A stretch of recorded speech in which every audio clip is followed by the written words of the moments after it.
हरिओम तत्सत।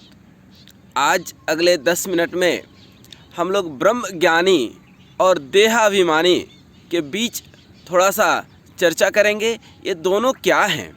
ब्रह्म ज्ञानी किसको कहते हैं? वह कौन सा पुरुष है जिसको ब्रह्म ज्ञान का प्राप्ति हो गई, या ब्रह्म ज्ञान प्राप्त पुरुष के लक्षण क्या हैं? देखिए, सामान्य तौर पर हम सब देहाभिमानी हैं। जिसको इस संसार में आसक्ति है या विरक्ति है, ये दोनों ही देहाभिमानी हैं, दोनों ही संसारिक हैं। लेकिन जो संसार में रहते हुए संसारिकता से दूर आध्यात्मिक जीवन जीता है, वही ब्रह्म ज्ञानी है। ब्रह्म ज्ञानी संसार में रहते हुए संसार में न आसक्त होता है न विरक्त होता है। एक धन के पीछे भाग रहा है और एक धन से भाग रहा है कि नहीं, हमें धन नहीं चाहिए। एक घर बनाने में मशगूल है और एक घर छोड़कर जंगल भाग रहा है। ये दोनों ही संसारिक हैं। ये दोनों में कोई ब्रह्म ज्ञानी नहीं है। ब्रह्म ज्ञानी तो वह होता है जो संसार में जो हो रहा है उसमें दृष्टा का भाव। 3 चीज़ होता है: दृष्टा, दृश्य और दर्शन। अर्थात कोई ऑब्जेक्ट है, कोई चीज़ है, उसको आप देखते हैं तो आप दृष्टा हो गए, और जब कोई चीज़ है तो उसको देख करके आपके चित्त में उसका कोई अर्थ, उसका कोई मूल्य, उसका कोई भाव उठता है, तो इसको हम लोग बोलते हैं दर्शन। अर्थात दृष्टा हम हो गए, दृश्य है, और बीच में क्या हो गया? एक आपकी समझ, एक दर्शन। अब जिसकी जितनी समझ होगी, जिसके पास जितना ज्ञान होगा, तो उसको उसी दृष्टिकोण से वह देखेगा। वह ऑब्जेक्ट, कोई पेड़ पौधा है, ये जंगल है, इस जंगल में कोई पौधा है। अब उस पौधे को देख करके कोई सकारात्मक विचार कर सकता है, कोई नकारात्मक कर सकता है, कुछ भी हो सकता है। परंतु एक चीज़ सत्य है कि जो दृष्टा होगा, जो ब्रह्म ज्ञानी होगा, वह अपने स्वरूप में स्थित होगा। वह संसार में जा रहा है, वह देख रहा है चीज़ों को, चीज़ें सिर्फ दृश्य मात्र होकर के रह गई हैं। उसका कोई समझ, उसके बारे में कोई भाव उसके चित्त में नहीं उठता है। पहला चीज़। दूसरा चीज़ कि ब्रह्म ज्ञानी को अपने देह के रहने और ना रहने पर उसको कोई अभिमान नहीं होता है, कोई स्वाभिमान भी नहीं होता है। ये अभिमान होना या स्वाभिमान होना कि हमारे पास ये धन दौलत है, हमारा इतना सुंदर शरीर है, हमारे पास इतना ज़मीन है, हमारे पास इतने कुटुंब हैं, इतने बड़े रिश्ते नाते, इतना बड़ा पद, सब कुछ है, वह क्या है? अभिमान है। और कई बार आप सुनते होंगे लोगों को कि नहीं नहीं, ये मेरा अभिमान नहीं, ये तो मेरा स्वाभिमान है कि हमने इस चीज़ को प्राप्त किया है। ब्रह्मज्ञानी इन चीज़ों से दूर है। उसको लगता है यह संसार ब्रह्म का है, इस संसार को ब्रह्म के दृष्टि से देखता है। मेरा कुछ नहीं है, जो है ऊपर वाले का है। और समय के साथ ये देह, बचपन नहीं टिका, जवानी नहीं टिका, बुढ़ापा भी नहीं टिकने वाला है। और बुढ़ापा तो एक ऐसा समय है जो आता है फिर जाता नहीं है, वो ले करके जाता है। तो ब्रह्म ज्ञानी इस भाव में जीता है कि जो हो रहा है होने दो, सब ब्रह्म कर रहा है। इस संसार को वह ब्रह्म के दृष्टि से देखता है, जबकि संसार का पुरुष वह उसको ब्रह्म के दृष्टि से देखता है। चीज़ों को सकारात्मक और नकारात्मक दृष्टि से देखता है। सकारात्मकता और नकारात्मकता दोनों चीज़ से ब्रह्मज्ञानी ऊपर हो जाता है। तीसरी बात करें तो देहाभिमानी हर जगह अपने को कर्ता मानता है। मैंने ये किया, ये मेरा है, ये तेरा है। भगवान श्री राम लक्ष्मण जी को यही समझाते हैं कि मेरा और तेरा ही तो माया है, और जो इस माया से दूर है, मायापति श्री राम के चरणाबिंद में जो आ गया, वही इन संसार से दूर है। तो ब्रह्म ज्ञानी का न कुछ अपना मानता है, न किसी दूसरे का मानता है। वह हमेशा जो है सब ब्रह्म का मानता है, और करने वाले को भी ब्रह्म ही मानता है। वह अपने आप को मानता ही नहीं है कि हमने कुछ प्राप्त किया। जो प्राप्त है वो पर्याप्त है और वो ब्रह्म का है। वह सदा सुखी, सदा आनंदित, परम सत्य को वह समझता है। वह चीज़ों में नहीं उलझेगा कि ये मेरा है, ये सब ब्रह्म का है। आज तक एक से एक राजा महाराजा हुए, आखिर गए इस दुनिया से या नहीं? उसको ब्रह्मज्ञानी सत्य मानता है कि दुनिया से एक दिन जाना है और ये सारा संसार मिथ्या है। ठीक उसी तरह से जैसे जब गहरी निद्रा होती है तो यह संसार अव्यक्त हो जाता है, कुछ नहीं दिखता है। इसका मतलब ये नहीं होता है कि संसार खत्म हो गया। आपके आंख बंद कर लेने से संसार मिट नहीं जाता है, अव्यक्त हो जाता है। अव्यक्तानि व्यक्तानि च मध्ये, अर्थात भगवान श्री कृष्ण गीता में कहते हैं यह संसार पहले भी अव्यक्त था, बाद में भी अव्यक्त हो जाएगा, अभी वर्तमान में व्यक्त है। तो ब्रह्मज्ञानी हमेशा वर्तमान में जीवन जीता है और किसी भी चीज़ का होने न होने के भाव से बिल्कुल अलग रहता है। उसके दिमाग में यह बिल्कुल सेट है, वही जोई सोई राम रची राखा, को करी तर्क बढ़ा वही शाखा। अपने तरफ से कोई कर्म वह नहीं करता है, कर्म का बंधन उसको बांधता भी नहीं है। कर्म का बंधन सिर्फ संसारिक पुरुषों को बांधता है, ब्रह्मज्ञानी को नहीं बांधता है। ब्रह्मज्ञानी के अंदर वो भाव ही नहीं आता है कि मैं कर रहा हूँ। उसको तो यह लगता है कि ऊपर वाला करवा रहा है हमसे और हमें करना है। ठीक इसी तरह से संसारिक व्यक्ति हर कर्म के फल में अपना अस्तित्व देखता है कि ये हमने किया तो हमें ये फल मिला, लेकिन ब्रह्मज्ञानी नहीं।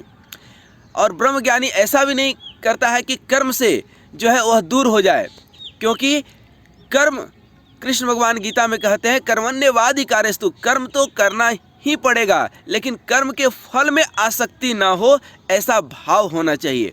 कर्म में आसक्ति यदि है तो वह कर्म बंधन कहलाता है और उस बंधन में, उस सुख और दुख में आप पड़ते हैं। ब्रह्मज्ञानी इस सुख और दुख दोनों से ऊपर चले जाता है, ये दोनों ही उसके आसपास नहीं फटकते हैं। ब्रह्मज्ञानी यह हमेशा सोचता है होनी हो के रहे, अनहोनी न होए, जो लिखा लीलार पर काट सके न कोई। तो वो हमेशा ब्रह्म भाव में जीवन जीता है। सबसे बड़ी बात यह है कि हम लोग ये समझते हैं कि कोई भगवान का भजन करता है, गेरुआ वस्त्र पहन लिया, तो ये देह का अभिमान है। जो संसार में है वो तो संसारिकता में है।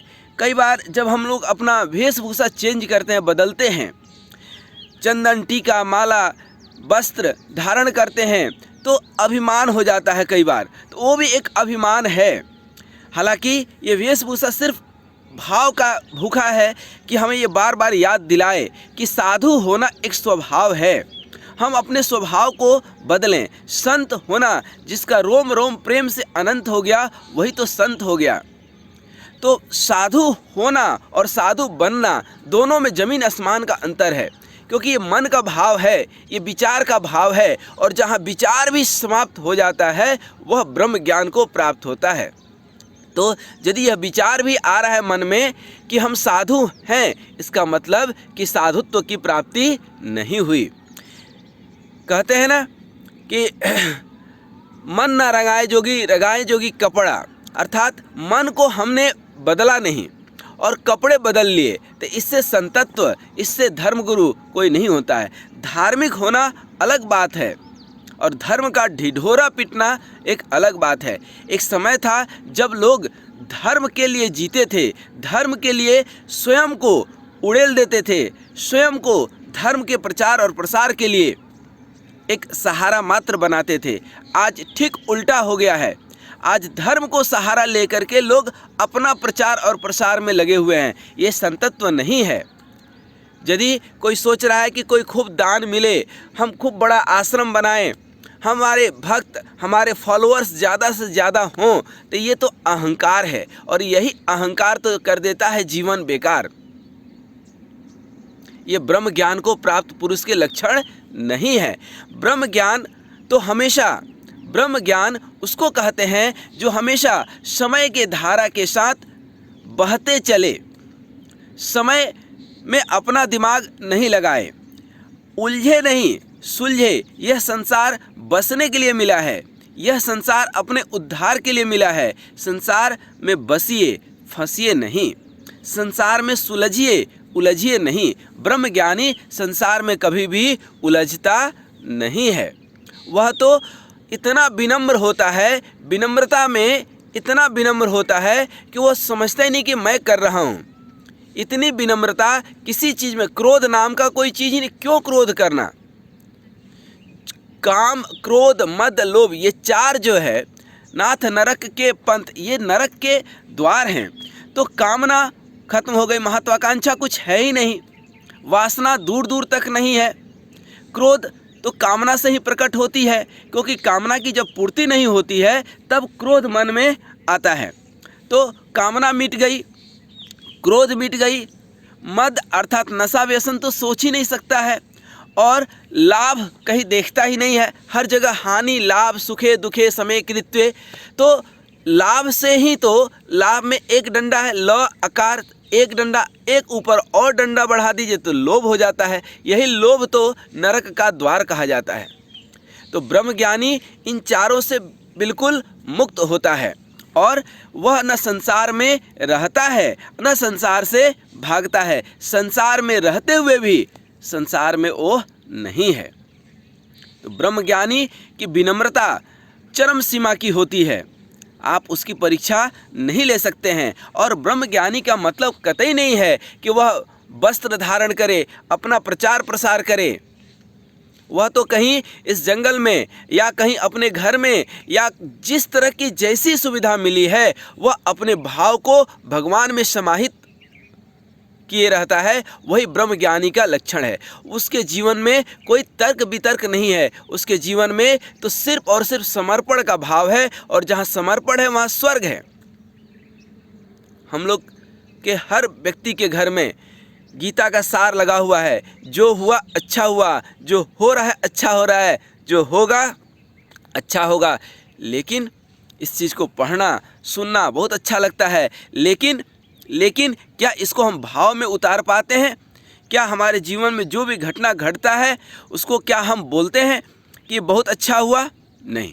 कई बार तो हम लोग बोलते हैं कि हमारे साथ ही क्यों हुआ, ये तो बहुत बुरा हो गया, हमने तो ऐसा सोचा ही नहीं था। अरे आपके सोचने से क्या होता है? आप सोचते कुछ हैं, करते कुछ हैं, होता कुछ है। इसलिए अपनी सोच को अपने ऊपर मत थोपिए, करने योग्य कर्तव्य कर्म कीजिए। और कर्तव्य कर्म क्या है? शास्त्रोक्त विधि से। इसीलिए तो भगवान भी मनुष्य का शरीर धारण करके कई बार आए। क्यों आए? सिर्फ और सिर्फ मनुष्य जाति को यह सिखाने के लिए कि जीवन कैसे जीना है। जीवन जीने का एक तरीका वो सिखाने आए, न कि उनके अंदर कोई आकांक्षा थी, कोई महत्वाकांक्षा थी, और न ही आकर के वो कोई ऐसा महान काम करके गए। नहीं, वह मर्यादा के अंदर, इसलिए तो मर्यादा पुरुषोत्तम कहते हैं, मर्यादा के अंदर जीवन जीना सिखा करके हम सबको गए हैं। तो ब्रह्मज्ञानी इस समय के धारा में हमेशा सत्य को देखता है, और हमेशा जगत मिथ्या, इस संसार को देखता है कि ये जो है अव्यक्त था, अभी थोड़ी देर में अव्यक्त हो जाएगा। ये व्यक्त सिर्फ वर्तमान में है, और हर चीज़ में वो खुश रहता है, हर चीज़ में वो आनंदित रहता है, क्योंकि उसको ऐसा लगता है कि जो हो रहा है परमपिता परमात्मा के द्वारा हो रहा है। हम आप या कोई भी जो है एक माध्यम मात्र हैं। शेक्सपियर भी इस दुनिया को एक रंगमंच का है, नाटक का है। और जब आप नाटक देखेंगे ना, अभी क्या हुआ, थोड़ी देर के बाद क्या होने वाला है, सब वेल प्लान्ड है। नाटक में पूरी तैयारी रहती है। 4 घंटे का सिनेमा देखेंगे तो जो है आप अभी बैठे 3 घंटे के बाद भी प्लानिंग है, आपको नहीं मालूम है, ये अलग की बात है। आप देखिए आपके जीवन में क्या होने वाला है। कई बार ज्योतिष, कोई अच्छा ज्योतिष मिलता है तो बता देता है। इसका मतलब ये है कि जो होने वाला है वह भी निश्चित है। होनी हो के रहे, अनहोनी न होए, जो लिखा लीलार पर काट सके न कोई। अर्थात जो होना है हो करके रहेगा, उसके पीछे बहुत ज़्यादा अपना समय और अपना ऊर्जा व्यय मत कीजिए। आप सदा खुश रहिए।